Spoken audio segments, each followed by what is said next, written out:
You know that feeling, right? You're in a strategy meeting, and you spend hours, maybe even days, arguing over the exact wording of a mission statement or haggling over financial targets. And at the end of it all, you get this. This document that just ends up on a shelf gathering dust. It feels so disconnected from the real work.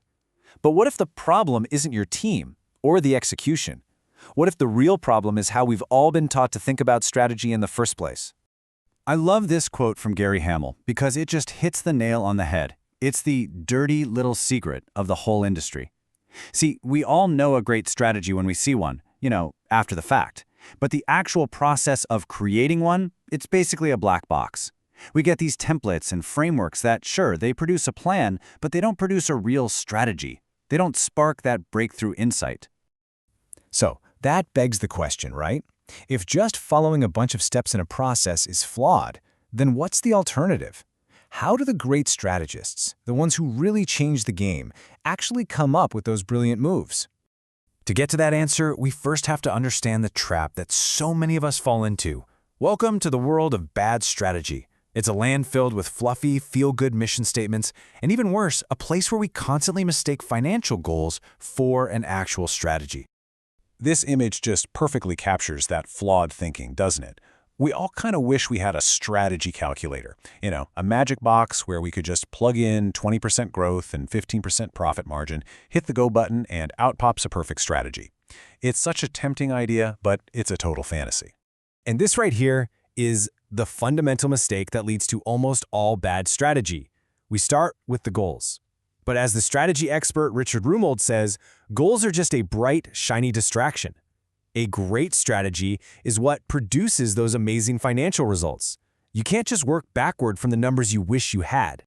So the way out of this trap starts with a pretty radical shift in your thinking. Instead of starting with goals, a true strategist begins by deeply, deeply understanding the challenge. Their first job isn't to make a plan, it's to come up with a diagnosis, to figure out what is really going on. And to really wrap our heads around this, we're going to use an amazing analogy from Rumelt's work. So for a minute, forget the boardroom, forget the spreadsheets, we're going to rock climbing, specifically bouldering, in the famous forest of Fontainebleau in France.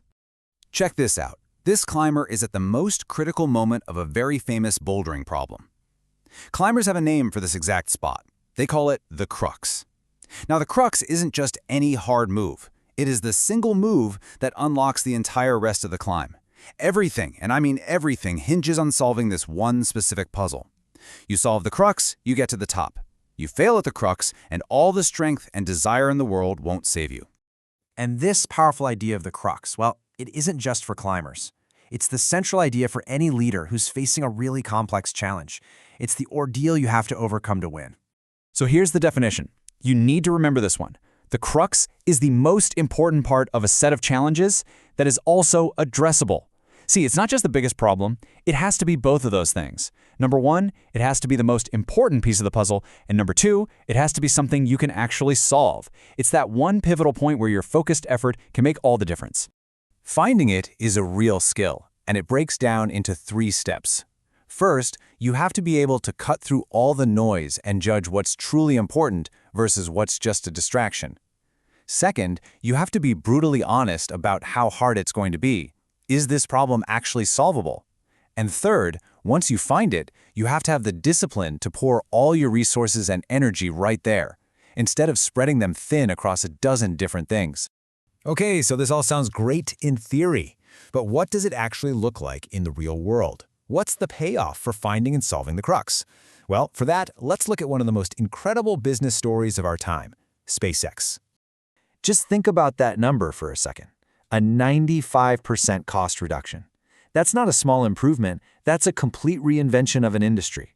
So how on earth did Elon Musk and his team pull off something that even NASA, with all of its resources, never could? It all started by identifying the right problem. This was the crux. Musk looked at why spaceflight was so ridiculously expensive and diagnosed the single most important and addressable problem. Rockets were disposable. I mean, can you imagine flying from New York to London on a brand new 747 and then just throwing the plane away at the end of the trip? That's literally what the rocket industry was doing.